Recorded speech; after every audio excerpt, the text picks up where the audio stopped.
입법은 목표다 세 번째 시간입니다. 오늘은 국회가 하는 일에 대해서 이야기를 하려고 합니다. 안녕하세요. 안녕하세요. 네, 박흥식 부정부패 추방실천시민회 박흥식 대표님이십니다. 여러 20년이 지나도록 시민운동을 하셨고, 박흥식 대표님 본인께서도 그런 억울한 일을, 은행권의 금융에 관한 억울한 일을 당하셔서 여러 가지 일을 하시다가 시민운동을 20년 동안 하셨고요. 저번 주 1차, 2차에 이어서 오늘은 3차 국회에서 하는 일에 관한 이야기를 해보려고 합니다. 제가 간단하게 좀 뽑아봤는데요. 국회가 하는 일은 입법에 관한 일, 재정에 관한 일, 국정에 관한 일로 나눌 수 있다고 이렇게 되어 있네요. 국회가 무슨 일을 해야 되는지 정의부터 말씀해 주실까요? 예. 지금 헌법에 의하게 되면, 41조서부터 국회가 하는 일이 나옵니다. 조직적으로. 예, 그거를 이 헌법에 관한 책을 좀 보면서, 얘기를 해야 되겠죠. 제가 전문인이라기보다는 헌법에 의해서 이제 말씀을 드리려면 헌법에 의해서 정치를 하는 거기 때문에, 예, 이 헌법에 의하면, 국회가 하는 일은 헌법 40조서부터 65조까지의 그게 나와 있습니다. 그래서 이 헌법에 의해 가지고 국회의원들이 일을 하는 것이죠. 헌법에 의해서요. 그래서 구체적으로 국회의원들이 하는 일이라고 하면은 우선 입법에 관한 일과 재정에 관한 일, 또 국정에 관한 일로 이 세 가지를 구분할 수가 있습니다. 구체적으로 말씀을 드리면 입법에 관한 일은 헌법 개정에 따른 제안 의결을 하는 것이고요. 또 재정에 관한 일은 예산 및 심의 확정을 하는 것입니다. 돈을 쓰고 또 심사를 해서 또 돈을 잘 썼나 하고 이제 하는 것을 국정감사도 이루어지고 그러죠. 그 다음에 이제 일반 국정에 관한 일로서 국정조사가 있고 또 일반 이제 탄핵 소추권도 있고 또 기타 국민들이 청원, 진정 국민들이 하는 사안도 또 따르게 됩니다. 그래서 이러한 문제를 이제 국민들이 어떻게 국회의원들이 실질적으로 일을 해서 국민에게 이익을 줄 수 있는가 한번 따져보기로 좀 해보겠습니다. 우선 국회의원들이 입법에 관한 일이다라고 하는 것은 우선 국민이 필요한 법을 만드는 작업이라고 할 수가 있습니다. 모든 국민이 살아나가는 데는 제도적인 것이 서로 분쟁이 발생되고 또 어떤 사고가 발생이 됐을 때 그 사고에 관한 문제를 법리적으로 풀어서 구조를 받고 또 혜택을 입어야 되는데 법이 없다면은 그러한 문제에 불분별하고 서로 싸움만 되고 논쟁만 되고 어떤 뜻을 이루지 못하기 때문에 그런 문제를 해소시키기 위해서 이제 법을 만들게 되는 것입니다. 우리나라는 지금 현재 법을 만드는 방법이 국가기관의 각 부처에서 법률을 상정을 해서 그 법률 상정에 대한 것을 이제 국회에 이제 제출하게 되면 국회의원들이 입법 발의를 하고 또 입법 발의한 법률안에 대해서 각 상임위원회에서 이제 심의를 합니다. 우선 법률에 대해서 심의를 하기 이전에 법률을 제출하는 이제 법률안에 대해서 검토 의견을 짜게 되는데요. 이 검토 의견이 상당히 중요합니다. 국회의원들이 국민들이 이렇게 살아가는데 법률이 어떻게 적용되는가는 이제 조사를 해야 되고 조사한 바탕으로 인해서 이제 검토 보고서를 작성하는 거기 때문에 사실은 입법조사관들이 현지나 이런 국민들의 실질적으로 나가서 조사를 해야 되는데 우리나라 각 상임위원회 입법조사관들은요, 이 국민들하고 대화를 잘 하는 게 없다라고 생각을 하고 있습니다. 그건 이제 제가 경험에 우러나와서 하시는 말씀이신 것 같은데요. 네, 뭐냐면 그 국민이 법을 가지고 어떻게 그 중소기업이라든지 이 모든 법이 적용되고 있는가를 실질적으로 입법조사관이 현지에 나가서 그런 것을 전부 검토해가지고 해야 되는데 서류적으로만 가지고 검토 보고서를 짜다 보니까 미비된 점들이 지금 많습니다. 각 예를 들어서 국민권익위원회라고 하는 그 기구를 봤을 때 그건 이제 이명박 정부가 들어서 가지고 만든 또 기구고 법인데요. 그 국민권익위원회에서 하는 그 법을 보게 되면은 억울한 사람이 없는 나라를 만든다라는 제목이 있는데 그 제목에 걸맞게 그 준사법부에서 어떤 결정된 사항도 바꾸질 못합니다. 그게 어떻게 억울한 일이 발생해 됐는데 그걸 바꾸지 못한다면 구체요 국민권익위원회가 있을 필요가 없죠. 국민권익위원회가 하는 것은 작은 일들 국민들이 어떤 교통사고를 당했는데 그런 거 또한 뭐 누가 경찰로 이제 사람들로부터 폭행을 당했는데 그 사람을 잡아주지 않고 처리 안 해주는 점. 이 경찰들이 이런 거 사소하게 하는 것을 안 하는 것을 대해 가지고 국민권익위 한다면은 구태여 국민들은 경찰과 검찰과 그런 데에서만 잘 처리해주면 국민권익위원회가 필요 없습니다. 1년에 예산을 1,100억씩 들여서 있을 필요가 없는 것이죠. 1,100억씩이나 들어가는군요. 권익위원회. 그렇죠. 감사원도 그러면 굉장히 돈이 많이 들어가겠는데요? 예, 한 2, 3천억씩 아마 쓰는 거로다 예산이 나와 있습니다. 예. 그래서 국가 정부가 하는 일이 공무원이 하는 일이 국민을 위해서 어떻게 적용이 되고 있는가를 입법부의 입법조사관들은 철저하게 그걸 전문위원들하고 현지에 나가서 법의 적용 또 국민들에게 이제 그 설문조사를 해가지고 사실 법을 만드는 검토 보고서가 작성이 돼서 그 검토 보고서를 토대로 그 법안에 대해 가지고 국회의원들과 심의를 해서 법이 만들어진다면 아주 좋은 법이 앞으로 만들어질 거라고 생각됩니다. 지금 국회에 관한 얘기를 해서 주제에 좀 벗어난 이야기긴 한데, 여기 시민단체에서 오시는 분들의 이야기를 들어보면, 국회에서 진정을 낼 때는 굉장히 억울해서 법적으로 판결을 다 받았어도 너무 억울해서 국회에 진정을 하거나 국민감사, 권익위원회나 감사원이나 이런데 그래서 진정을 하고 민원을 내고 그런다고 하거든요. 그러기 전에 또 법에 관한 판결이 들어갈 때도 변호사를 돈을 써서 또 변호사를 또 고용을 하고 또 이 변호사가 못하면 또 다른 변호사를 또 선임을 해서 또 거기에 돈을 쓰다가 결국은 또 이렇게 되는 경우가 많아요. 아까 말씀하신 대로 법대로만 하면 되는데 그게 안 이루어진다라는 말씀을 하고 있거든요. 지금 저게 국회가 하는 일 중에서 입법에 관한 일은 국민이 살아가는데 필요한 법을 만들고 또 법이 잘못됐으면 개정하고 하는 일이거든요. 그런데 지금 현재 질문하신 그 얘기는 국민들이 살아가다가 이제 여러 가지 억울한 일을 당해서 그 일을 해서 하는데 다른 이제 국회에다가 해결이 안 돼서 내는 방법이 이제 진정 내지는 청원이 있는데요. 그 청원에 대해서는 구체적으로 재판에 간섭하는 일이라든지 아니면 국가를 모독하는 일이라든지 이런 것은 진정 내지 그 청원을 접수가 되질 않습니다. 불수리 사항이죠. 다만 이제 청원과 진정이 접수하는 일은 국가기관의 이제 어떤 제도적 미비로 사건이 해결 안 되는 거, 가령 이제 사법부에서 재판에 관한 문제를 아까 이제 재판에 간섭하는 일은 안 된다라고 하지만 재판이 진행 중이거나 하는 것은 간섭이 되지만 재판이 종료가 됐는데 증거에 의해서 판결이 잘못됐다.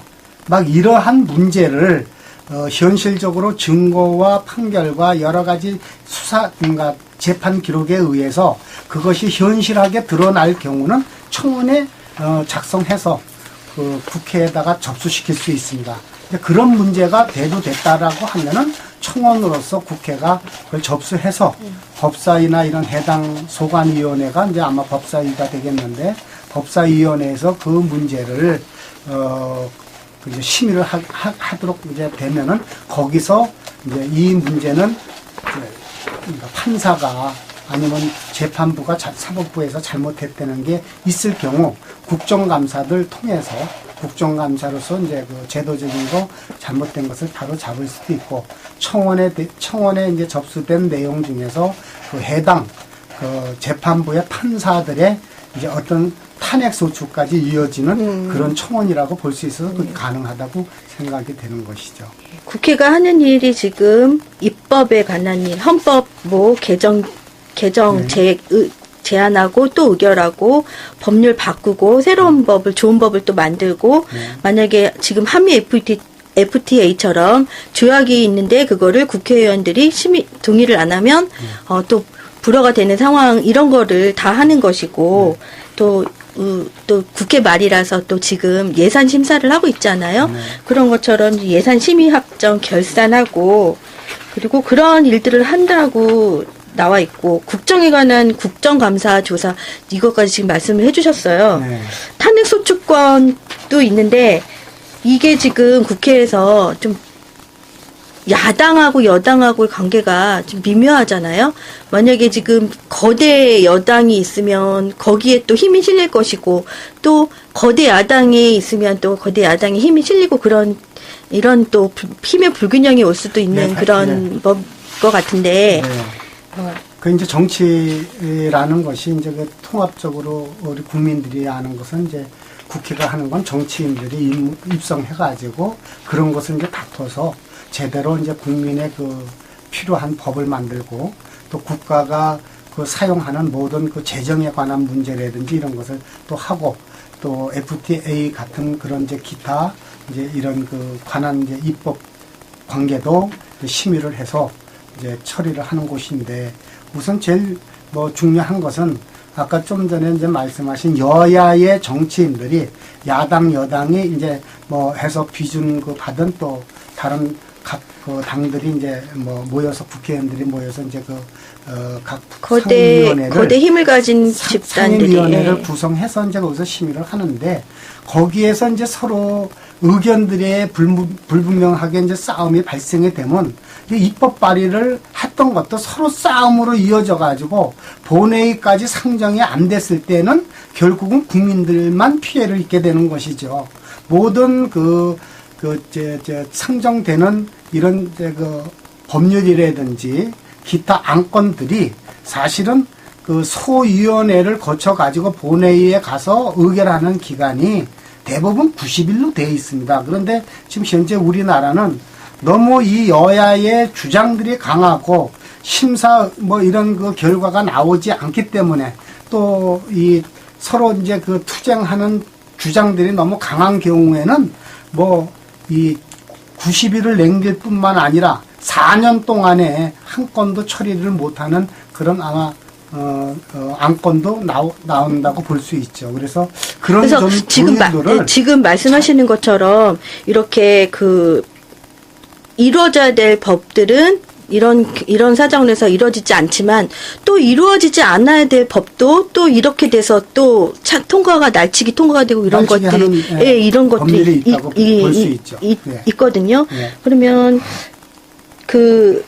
지금 제가 며칠 전에도 국회를 갔더니 거기서 190일 동안 싸우시는 분이 법 제정에 가서 또 싸우시고 계시는 분도 계셨는데 또 저축은행 분들도 또 오셨어요. 분명히 지금 국회가 4년이면 4년 안에 그 빨리빨리 처리를 해야 될 일들을 산적해 있는 일들을 해결을 못하고 4년이 넘고 뭐 17대가 18대, 18대가 19대로 넘어가면 또 새로운 법을 또 국회의원들한테 발의를 하고 이렇게 해야 된다고 들었어요. 이런 점들이 참 불합리하다고 저도 느꼈는데 어떻게 하면 이걸 개정을 할 수 있을까? 시민운동을 하셨으니까 제가 입 아프게 말 안 하셔도 이런 부분은 잘 알고 계실 것 같습니다. 지금 이제 법률적으로 지금 현행 법률적으로는 국회의원들을 제약할 수가 지금 없대는데 문제점이 있거든요. 네. 왜냐하면 국회의원들이 그 법률에 의해서 사실 그 법을 지키지 않았을 때는 처벌을 하고 또 이제 시민단체나 국민들이 연대 서명을 해가지고 고발을 했을 경우는 그게 이제 어떤 제도적 장치가 돼서 처벌이 돼야 되는데 그 처벌이 지금 현재 우리나라에서는 전혀 고려되지 않고 있습니다. 그래서 이런 문제가 지금 이제 조급하게 지금 법률이 막 제정돼야 된다고 봅니다. 왜 그러냐면 모든 그 법률안이나 또 이 그 재정에 관한 문제 또 국민이 바라는 그 법률, 청원, 기타 진정 이런 사건들이 사실 그 국회에 접수가 됐을 때는 그 심사 그러니까 규칙이 있는 국회 심사 규칙이 있는데요. 그 심사 규칙대로 따라줘야 되는데 안 따라주거든요. 그럼 바로 이런 문제를 그 형법적으로 사실 그 처벌을 할 수 있도록 법이 다시 그 제정이 되고 국회의원들이 그걸 받아들인다고 선포를 하면은 가능하다고 봅니다. 근데 그것을 안 하기 때문에 뭐 검찰에 100번 그 고발을 해도 국회의원들은 그 이제 면제부가 또 있고요. 회기 그 이제 상임위가 활동하는 임시회가 활동하는 그 기간에는 또 소추가 되지는 않습니다. 그래서 그런 문제에 그 이제 문제점이 많은 것이죠, 법률적으로. 네. 그런 국회의원들이 입법을 하는 사람들이기 때문에 입법을 만들 때 본인들한테 불리한 법은 거의 만들지 않는 그런 경향이 좀 있고요. 제일 큰 문제는 그거 같고요. 그 다음에 이제 입법하는 사람들이 좀 또 국회의원들의 신분 보장 같은 거 이렇게 무슨 뭐 그런 게 있잖아요. 기본적으로 있는데 그것도 보장되면서 만약에 국회의원들이 정말 나쁜 일을 부정을 저질렀다 할 때는 처벌을 받아야 하는 그런 방법도 있어야 되는데 지금 말씀하신 것처럼 예, 국회의원 신분이니까 뭐 따로 뭐 법 외적으로 돼버려서 이렇게 처벌을 안 받고 하는데 전에 1편에서 말씀하셨던 것처럼 국회의원들도 국회의원직을 끝나고 나면 국회의원 활동하는 일을 하니까 어쩔 수 없다 하더라도 국회의원직이 끝나고 나면 그거에 대한 처벌은 받아야 하지 않을까요?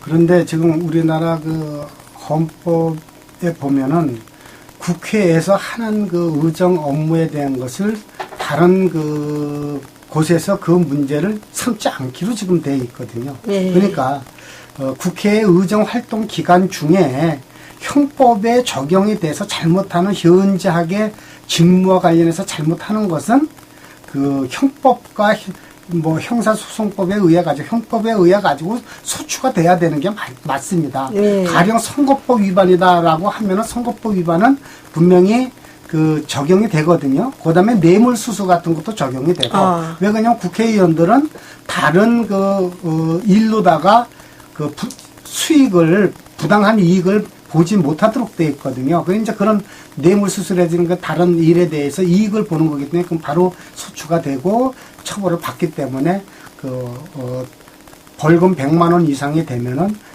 그 이제 국회의원 그 배지도 떨어지게 되는 것이죠. 그 길값 그 하나밖에는 없는 거네요. 네, 결론은. 그래서 이제 이제 좀 이제 앞으로 또 한 발짝 이제 선진 국가의 그 이제 얘기를 뒷받침된다면은 헌법과 그 국회법을 위반하는 경우 그 법에 의해서 시민단체나 국민들이 서명을 해서 고발을 검찰에 하면 바로 그걸 검찰에서 그 헌법에 의해 가지고 수사를 해서 처벌을 하면은 뭐 되는데 그걸 검찰이 안 하는데 문제가 있는 겁니다. 형법은 헌법 제11조는 법은 누구나가 다 평등하게 적용돼야 되는데 우리나라는 공직자나 정치인들 또 특히 판검사 변호사들이 법을 제일 많이 위반을 하고 있습니다. 이런 점을 이제 다시 국민들에게 약속을 하고 모든 그 법을 집행하는 사람도 법을 위반하면 사실 그 일반 국민들보다 죄가 가중 처벌받도록 되어 있습니다. 이게 형벌이 강한 거죠. 법을 집행하는 사람은 가중 처벌을 받게끔 되어 있기 때문에 앞으로는 법을 집행하고 법을 만드는 공직자들에 대해서는 이제 더 법이 엄해져 가지고 평등권 침해가 안 되도록 그 이 법이 형법이나 이런 것이 지켜진다면 앞으로 될 거라고 생각을 합니다. 그래서 지금 현재 현행법에서 국회의원들이 선서를 하면서 선서를 좀 바꿔야 되지 않을까. 왜 그러냐면 헌법과 양심에 따라서 한다 그러는데 양심을 속이는 것을 국민들은 지켜만 보지 그걸 잡아낼 수가 없습니다. 양심을 속였는지 그게 바로 이제 법률인데요.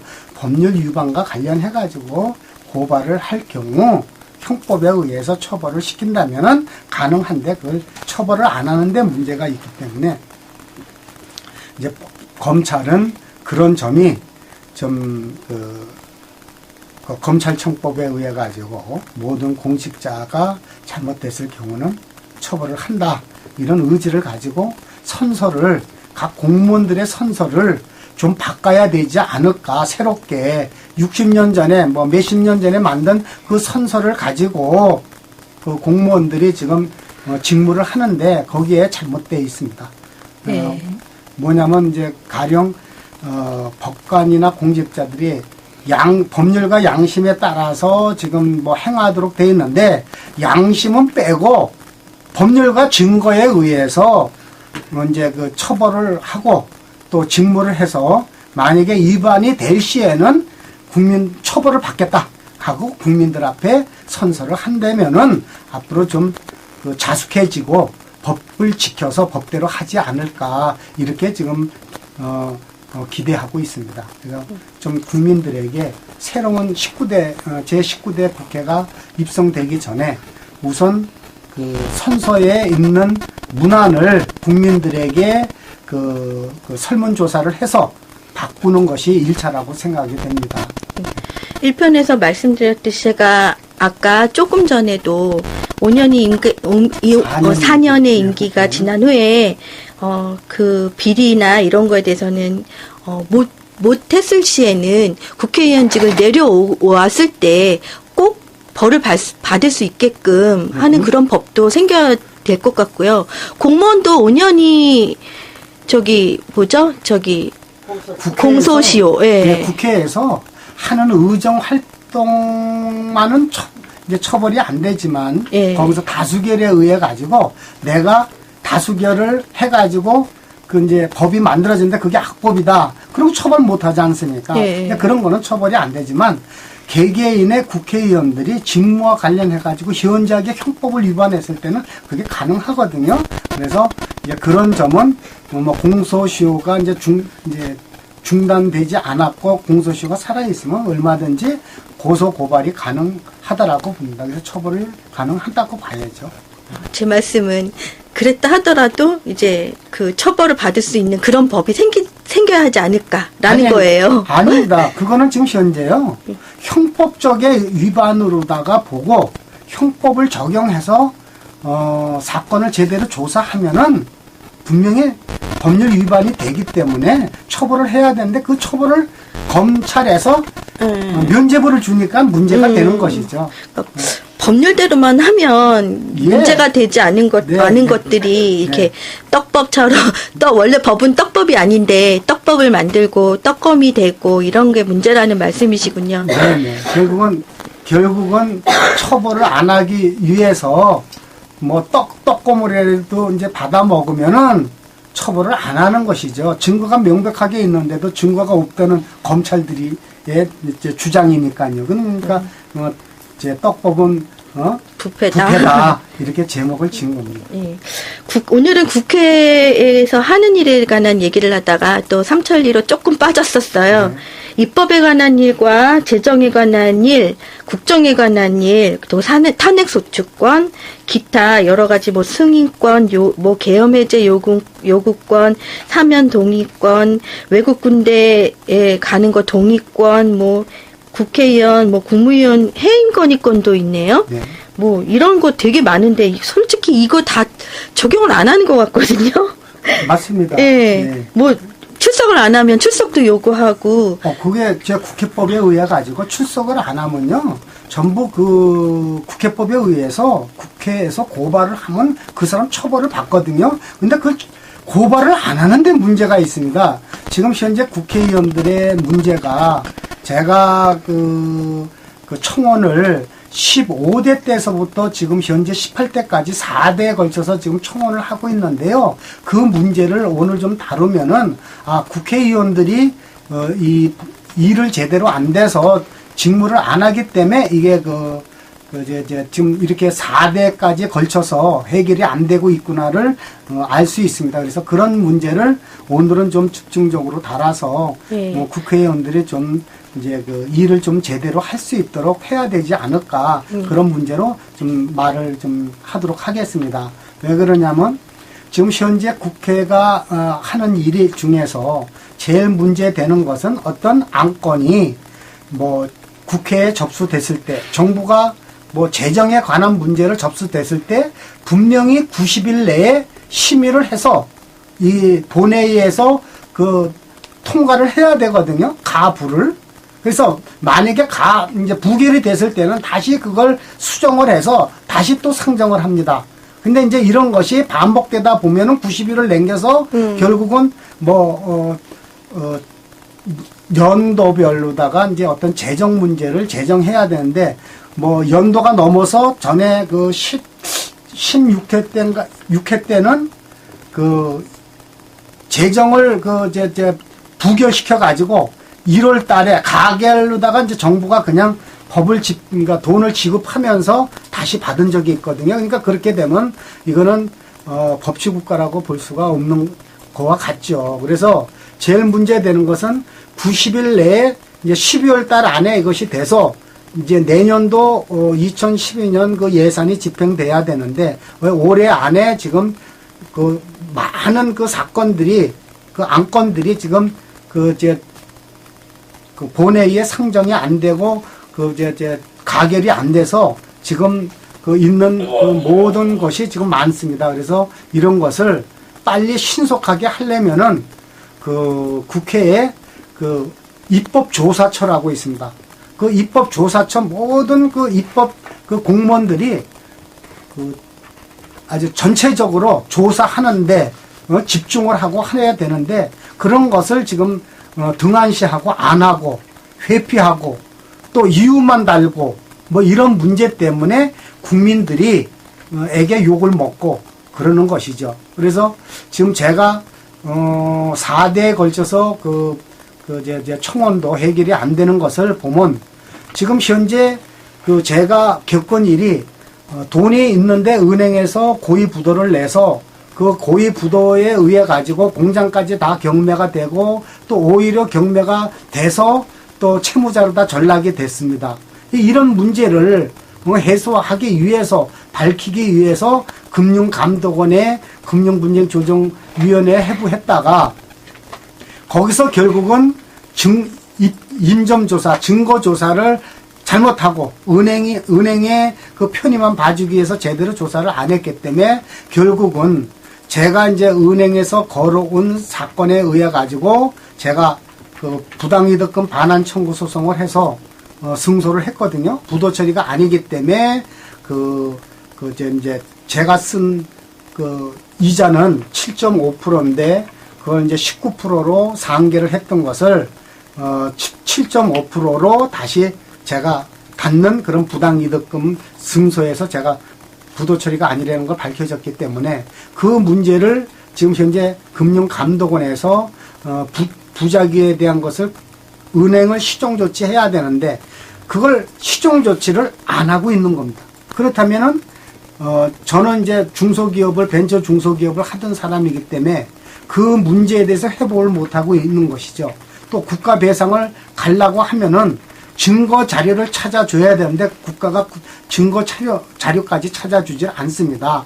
왜 그러냐면 제가 은행하고 거래했을 적에 꺾이된 저축예금이 있었거든요. 2,520만 원짜리가 있었는데 그 통장을 지금 현재까지도 찾아주질 않고 있습니다. 금융감독원에서.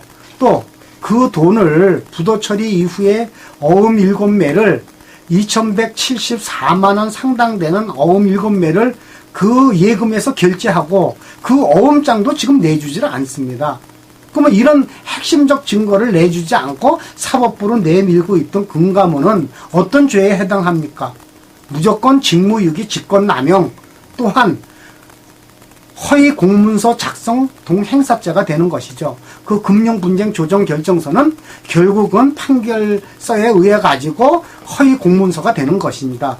이러한 부작위를 그 국회에다가 청원을 제출했는데 저의 부도 처리가 잘못됐으니까 빨리 회복시켜 달라. 이제 이런 그 금융분쟁조정기관의 부작위로 인한 피해 보상 청원이거든요. 이거를 4대에 걸쳐서 지금 국회에서 의결을 안 해주는 것이 이게 잘못된 것이죠.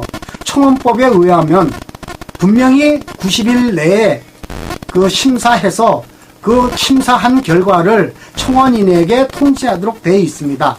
다만 부득이한 사유로 90일 내에 심사 의결해서 그 통지를 못할 경우에는 60일을 한해서 1회에 한해 가지고 그 연장을 할 수가 있으며, 또한 그때에는 청원인에게 사전에 그 연장한다는 사유를 통지해야 되는데도 불구하고 통지도 안 하고 그냥 무한정 갖고 있다 4년 만에 15대 때 자동 폐기하고, 또 16회 때 접수해서 자동 폐기하고, 17회 때 접수해서 자동 폐기를 했는데 17대에는 노무현 대통령이 국회에도 일을 해야 되지 않겠느냐, 이렇게 직접적인 보도 그 자료 때문에 제가 국회에 들어가서 결국 그 진술을 하고 그 금감원과 합의를 붙이게 됐던 것입니다. 근데 금융감독원에서는 은행하고 저하고 청원인하고 합의를 붙이는 그 과정에서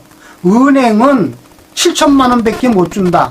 저는 원래 이 청원을 접수했을 때에 53억 6천만 원을 그 피해 보상으로 청원을 접수한 겁니다. 그렇다면 어떻게 7천만 원 가지고 그것이 합의가 되겠습니까? 또 합의가 안 되면 바로 그 금융감독원은 국회에 보고를 해야 되는데 안 합니다.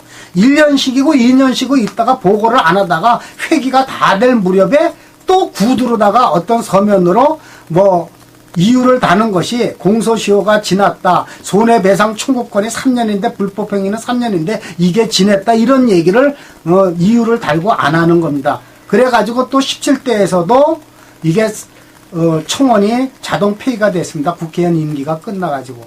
그래서 이제 18대 때 또 저는 그 청원을 다시 할 수밖에 없었고요. 다시 청원을 2008년 9월 17일 날 접수했고, 국회 사무처에서는 의장은 정무위원회로 9월 19일자로 정무위원회 회부를 했습니다.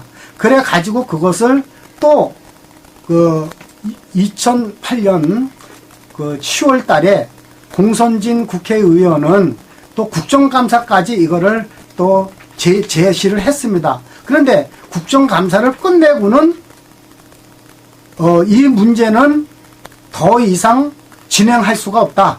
국정감사도 했지만 이 사건은 앞으로 국회에서도 더 다루지 못하겠다는 그런 망발을 했습니다. 그래서 저는 어이가 없어가지고 법을 가지고 따져 들어갔습니다. 국회법과 청원법을 가지고 따져서 그러면 증거라도 찾아줘야 될 거 아니냐. 그래서 이제 증거가 대두되기 시작했는데, 그러다 보니까 이제 나중에 어쩔 수 없이 1년 만에 이제 1년 넘어가지고 2010년 4월 22일 날 그 청원심사 소위원회가 열렸습니다.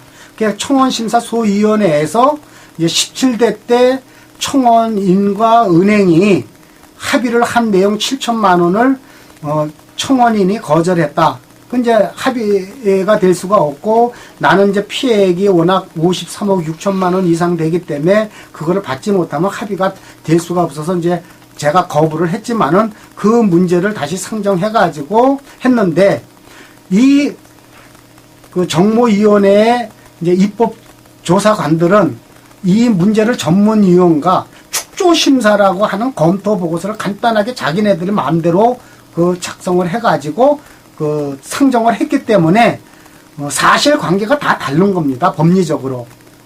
저는 증거도 안 주고 또 저와 입법조사관, 금감원 간에 은행 간에 이렇게 사자의 토론 어느 정도가 있어가지고 서로가 요구하고 법리적으로 잘못된 것을 전부 이제 허심탄회하게 얘기가 돼서, 법률적으로 이거는 공소시효가 이제 지나지 않았다. 왜 공소시효가 지나지 않았냐면요.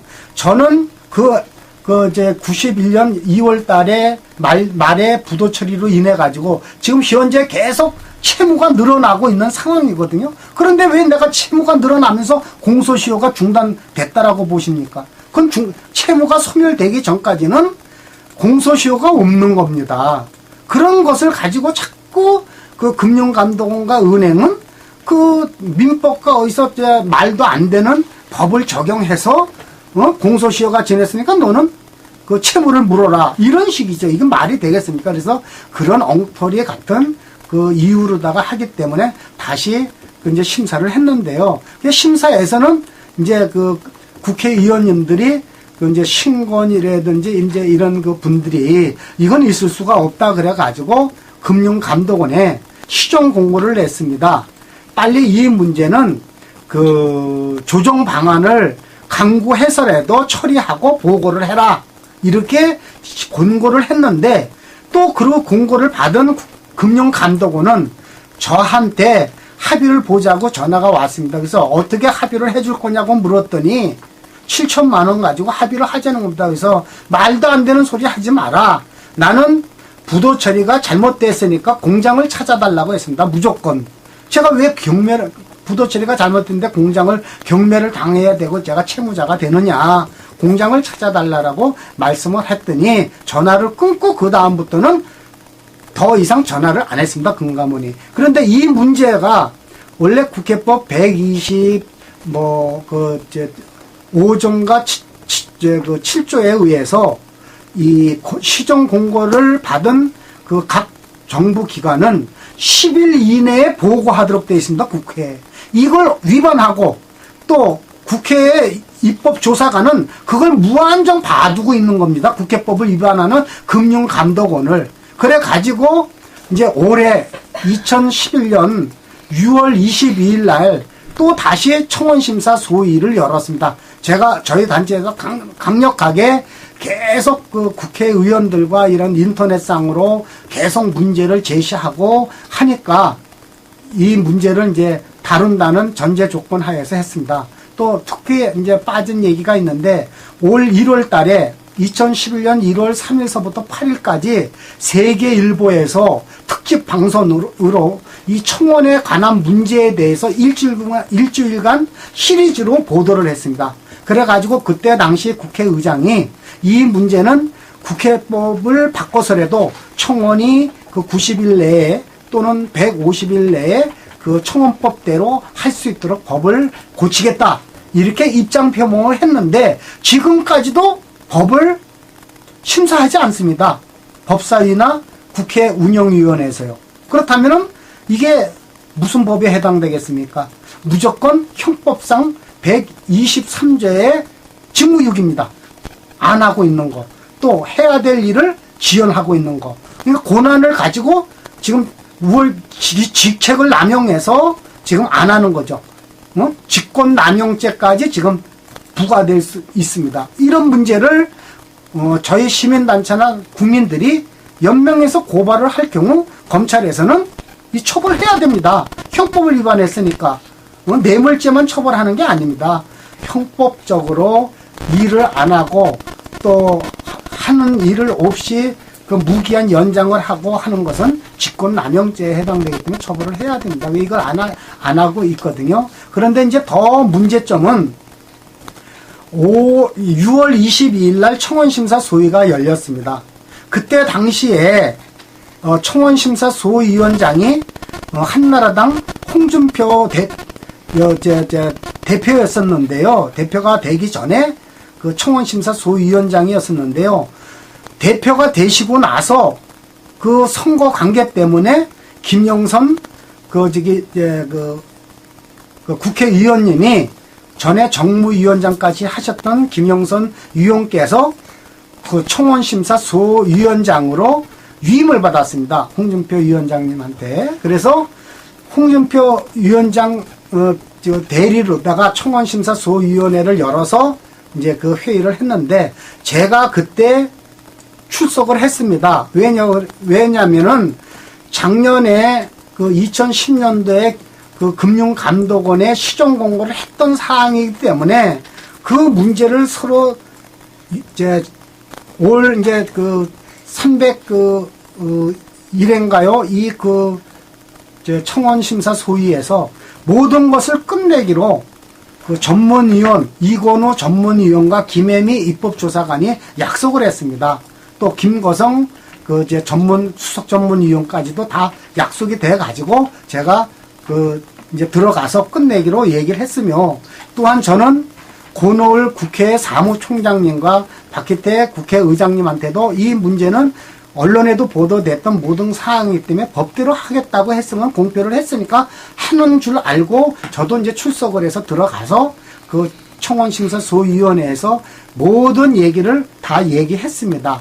다만 제가 이제 금액은 제가 99년도에 청원을 접수할 때 그 금액이 53억 6천만 원이지만 시일이 올해 지연됐기 때문에 더 피해액이 늘어나서 이런 문제가 있기 때문에 금액을 얘기 안 하고 국가가 피해 금액을 조사해서 저는 피해 보상을 결정해 주시길 바란다라는 최종 그 진술을 하고 나왔는데, 그건 이제 저를 내보내고 그 이제 심사위원들이 청원 심사위원들이 이제 심사를 하면서 그 회의록의 그 내용을 보니까는요, 그 국회 그 이제 위원님보다도 김용태 이제 국회의원님은 저한테도 그때 청원 심사 때 여러 가지 금융감독원의 문제와 입법조사관들이 검토 보고서가 잘못된 것을 전부 저한테 질문하셔서 다 모든 걸 이해하시고, 그때 당시에 이 문제가 해결이 안 되면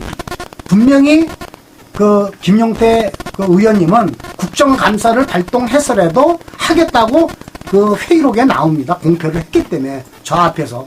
근데 했는지 안 했는지 국정감사에서요, 올 국정감사에 했는지 안 했는지 제가 아직 회의록을 받아보지 못했거든요. 왜냐하면 지금 그게 공개가 되고 있으면 제가 볼 수 있는데 아직 그 정보 공개 신청을 해놓고 아직 못 본 상태인데, 그 문제보다도 그 회의록 내용에 청원인을 내보내고 비공개하는 그 심의회의에서 그 이제 금융감독원 문정숙 부원장이라는 사람이 답변한 것을 보면 이제 그래 그 왜 합의가 안 되는 것이냐, 안 되는 이유가 뭐냐 그랬더니 하는 얘기가, 처음에 그 청원인이 그 금액을 요구한 것은 63억 원 가량 되는데 자꾸 이게 점차 내려가서 빚만 갚아달라는 얘기로 뭐 이렇게 그 줄어들었다. 그게 그러면 얼마냐고 의원님이 물으니까 뭐 2억 얼마라고 이런 터무니없는 얘기를 하고 온 것이 지금 그 회의록에 나오거든요.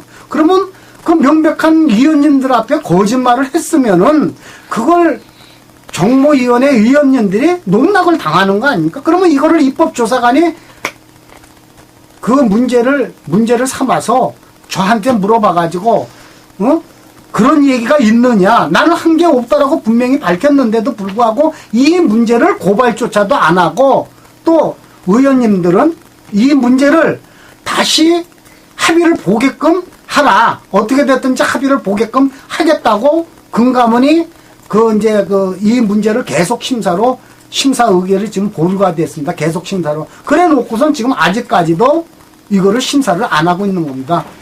빨리 청원법에 의해서 저는 90일 내에 해야 되는데 벌써 90일이 뭡니까? 2008년 9월 17일 날 접수했으면 90일씩 몇 번이나 지나갔는지 국민 여러분들이 한번 생각해 보세요.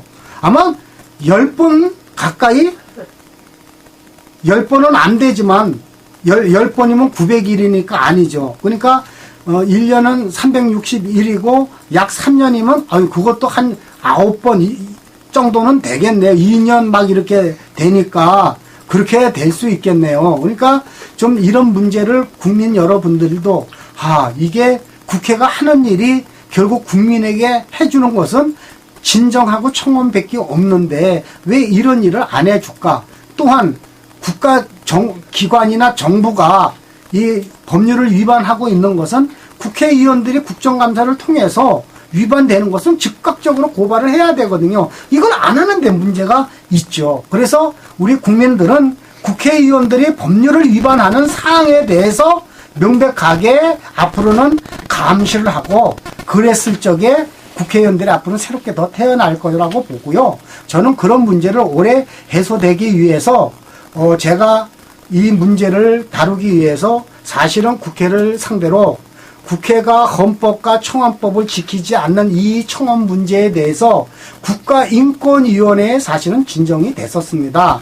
이것이 작년에 2010년에 10월 20일 날 됐는데 또 이 국가인권위원회도 마찬가지로 국가인권위원회가 이 진정을 접수하면은 국가인권위원회법에 의해 가지고 3개월 내에 처리하도록 되어 있는데 결국은 9개월까지 이상을 지고 있다가 그것도 또 각하를 처리했습니다. 그래 가지고 이 문제가 지금 문제가 돼서 저희 단체에서 얼마 전에 국가인권위원회까지 점거를 해서 차라리 나를 죽여라. 우리 회원들하고 우리 억울한 사람들을 죽여라. 하고선 점거를 농성했다가 이틀 만에 자기네들이 국회에 이 청원에 대해서 통지를 안 하고 또 민원에 대해서 각 개별적으로 통지를 안 하는 것은 문제가 있다.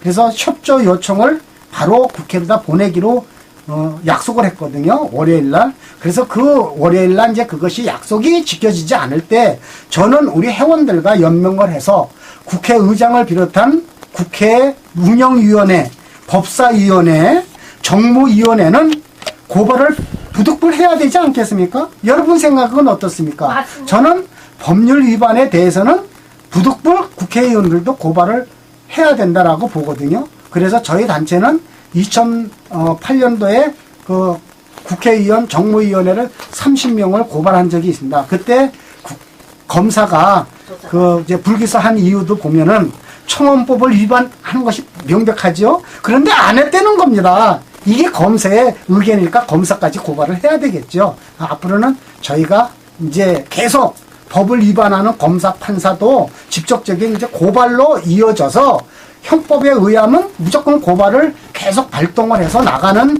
것으로 이제 할 수 있습니다. 제가 여러분에게 잠시 한 분을 소개해 드리고자 하거든요. 왜 그러냐? 제가 이제 고발권을 발동하기에 앞서 우리 단체에서 이제 원로 목사님이 나이가 70 먹은 목사님께서 전에 이제 어떤 억울한 일을 당해 가지고 있었을 때, 이걸 처리를 안 해준다 이겁니다. 검찰에서. 그래서 검찰에서 안 해주니까 이제 검사를 고소를 하고 또 판사도 이제 손해배상을 청구했는데 안 해주니까 그때 이제 대기업하고 LG하고 이제 분쟁이 있었거든요. 그러니까 LG를 상대로 고소를 하고 또 소송을 제기하니까 검사나 법원은 판사들은 웬 떡이냐 하고 왜? 대기업이 로비를 할 거 아닙니까? 그러니까 또 꼬물이 떨어지니까 피해자는 저리 팽겨쳐 버리고 사건을 안 해주니까 우리 소외를 잃은 사람들은 어떻게 했습니까? 이게 법이 있구나. 이제 그분이 명예 목사님이시거든요. 그러니까 명예 목사님이 결국은 이 사람들 봐라. 법을 위반하고 그럼 좋아. 난 하나님 믿고 고발을 하겠다. 그래가지고 계속 고발을 해 나갔더니 대법관까지 약 78명이 된 거예요. 그러다 보니까 결국은 어떻게 됐습니까? 입장들이 이제 난처해지니까 결국은 검사가 남부지방법원에 있는 검사가 우리 회원이신 한창선 목사님을 고소를 했습니다. 그것도 엉터리로 기소를 한 거죠. 무고로. 그래가지고 그 문제를 사실은 다툰 적이 있거든요. 그래서 이제 다툰 적이 있었는데 저희 단체 회원이고 그래서 저희가 이제 변호사도 이제 싸게 해가지고 했는데 변호사도 1심에서 이제 결국 우리 회원 편을 들지 않고 검찰 편을 들어줘가지고 집행유예 이것도 또 형을 받게 됐어요. 그래가지고 저는 그 변호사도 또 고발을 같이 연명해서 하면서 항소심에서 2년 동안 열심히 쫓아서 이제 국선 변호사를 6번 7차례 바꾸면서 결국 투쟁한 바 무죄가 나왔습니다. 근데 또한 그 무죄가 지금 현재 1년이 넘도록 검찰에서 대법원에 상고한 사건이 1년 3개월이 넘어도 지금 그 확정을 안 주거든요. 그러면 어떡할까요? 대법원들을, 그 담당 대법관들을 고발해야 되겠습니까? 말아야 되겠습니까? 어떻게 6개월 이내는 이 판결을 확정 져줘야 되는데 안 져주거든요.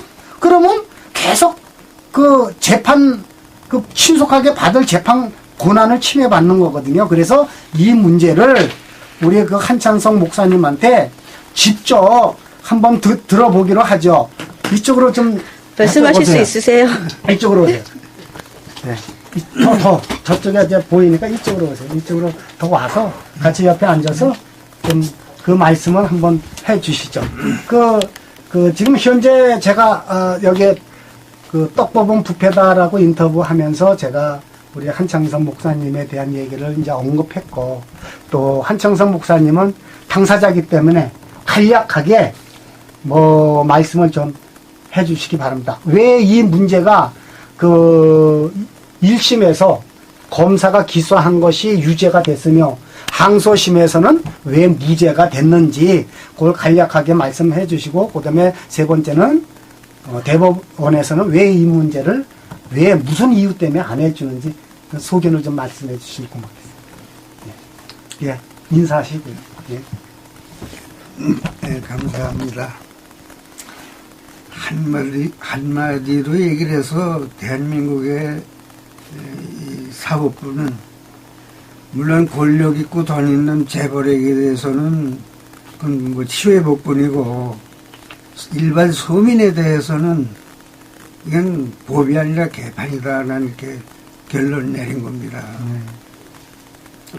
그리고 1심에서도 결국에는 분명히 다 딴 데서 조사한 건 다 나왔는데도 불구하고 증거를 대도 아니라는 거예요. 오히려 피고인들을 감춰주고, 형식적으로 지명수배했니 뭐니 이런 해놓고는 오히려 감춰주고서는 그래서 증거가 없다 이런 식으로 해가지고 할 뿐만 아니라, 내가 하도 증거를 다 딱딱 대니까 어떻게 형사재판부에서 민사와 형사로 두 가지를 겸수했냐 이거예요.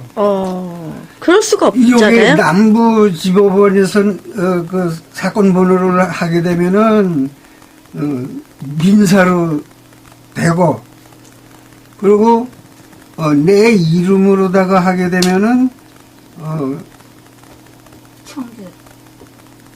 내 이름으로다 하게 되면은 형사로 나오고, 내 사건 번호로 하게 되면은 민사로 나오는 거예요.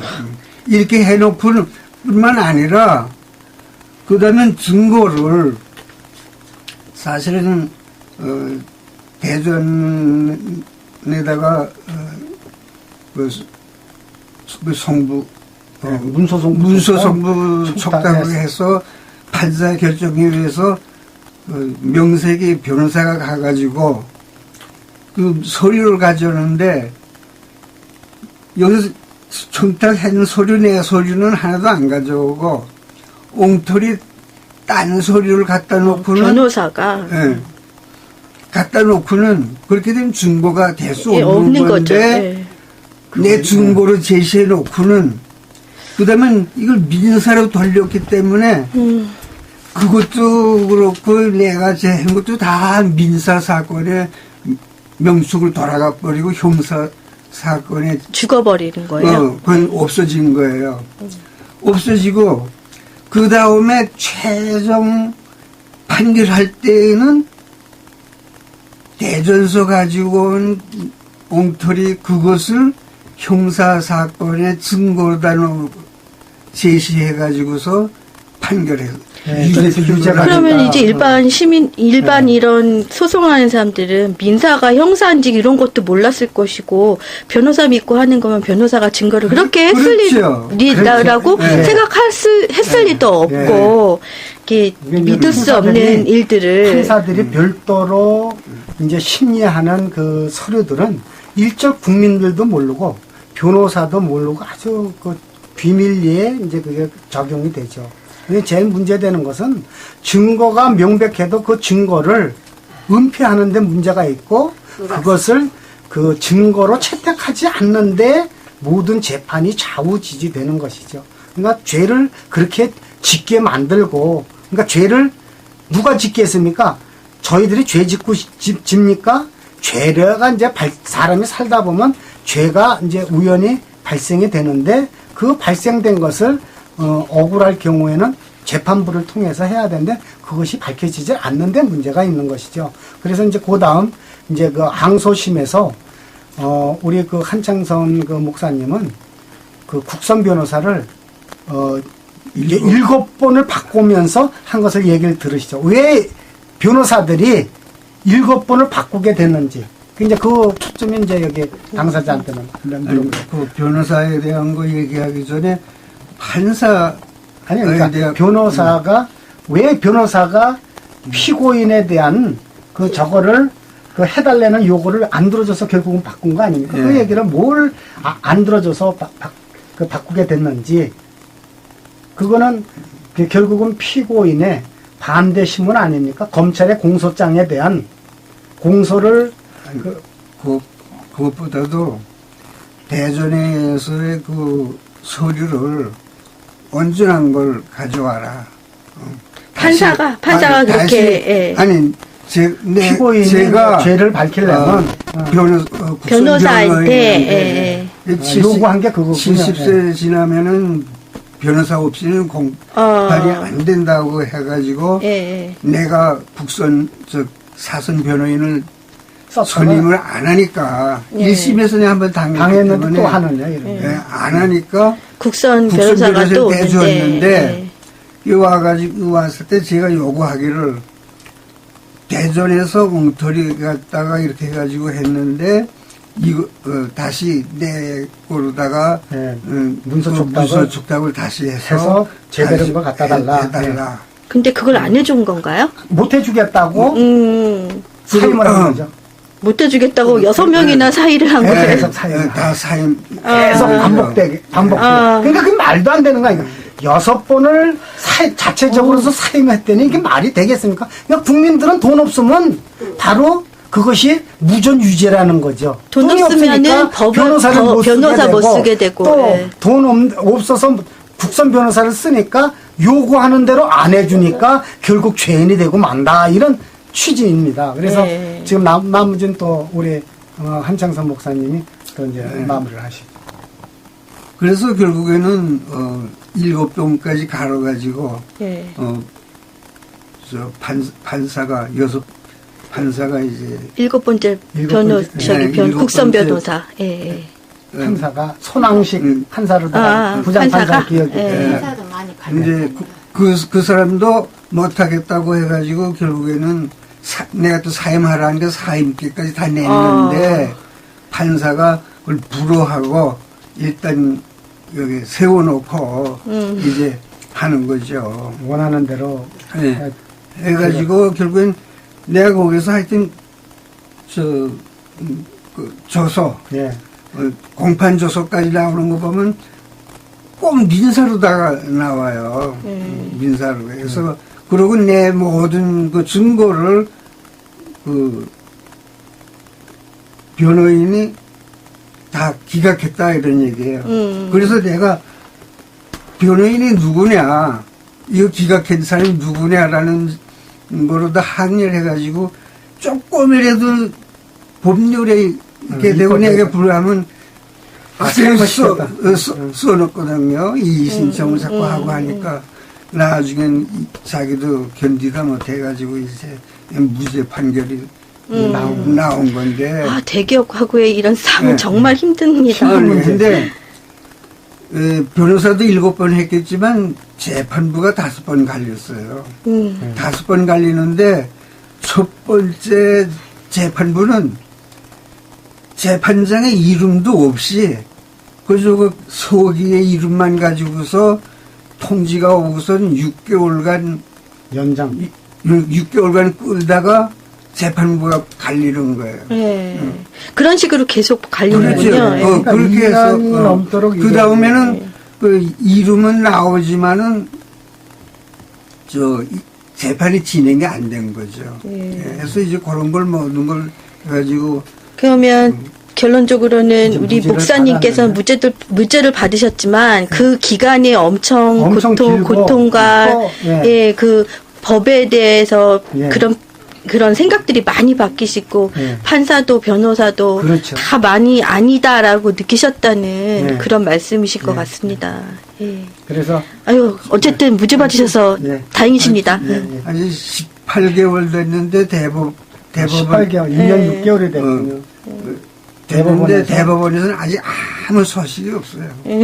대법원에서도 제3부에서 일부로 또 바꿨어요. 예, 바꾸고. 바꾸고서 또 1년이 되도록 지금 소식이 없는 거예요. 그래서 지금 나는 그 준비 소면으로다가 이제 또 준비를 지금 7차까지 넣었어요, 지금. 그래서 비행을 갖다 차례차례 이제 해가지고서 이제 지금 넣어가려고 그 이제 하는 거죠. 이 문제가 왜 지연되는가 이제 한번 생각을 해보니까는요. 많은 사람들이 지금 고소 고발을 당한 사건 아닙니까? 그러니까 그 사람네들을 면죄부를 줄 수도 없고, 그죠? 그 고발한 사람을 처벌할 수도 없고, 지금 입장이 난처하니까 그냥 우리 그 나이가 올러 대신 아마 목사님이 죽을 때를 기다리는 것 같습니다. 이것이 아무래도 제가 보기에 그렇거든요. 국민 여러분들 한번 우리 항의 좀 해주지 않으시겠어요? 이게 어떻게 인권 유린이 아니니까 대법원에서 이 국민을 가지고 노는 겁니다. 앞으로 좀 새롭게 좀 그 정봉주 의원이 그저께 판결받고 지금 전국이 시끌시끌한 이유도 사법이 무너졌다. 근조사법 난리가 났어요. 네, 맞습니다. 예. 그래서 제가 오늘 이런 말씀을 같이 그 국회가 하는 일에 사법부에 대한 것을 국회가 결국은 국정감사, 감사를 감독 내지 감사를 등한시하기 때문에 지금 사법부가 뭐 기고만장돼 있는 거죠. 그러니까 국회의원들한테 모든 책임이 있다라고 봐야 됩니다. 그래서 앞으로 이제 19대 총선이 이제 4개월 있으면 또 발동이 되기 시작하는데 우리 국민들은 이 입법부의 국회의원들을 올바른 총념한 사람들을 아주 선출하는데 총력을 기울여야 될 것 같습니다. 네. 또 뭐 예, 마무리를 오늘 국회에서 하는 일에 대해서 얘기를 했고 또 사법 얘기까지 넘어갔는데 결국은 국회의원들이 일을 안 한다. 네. 국회의원님들 똑바로 일 좀 하세요. 아셨죠? 예. 니들 일이나 똑바로 해라. 예, 이걸로 마치도록 할게요. 네. 감사합니다. 감사합니다. 수고하셨습니다.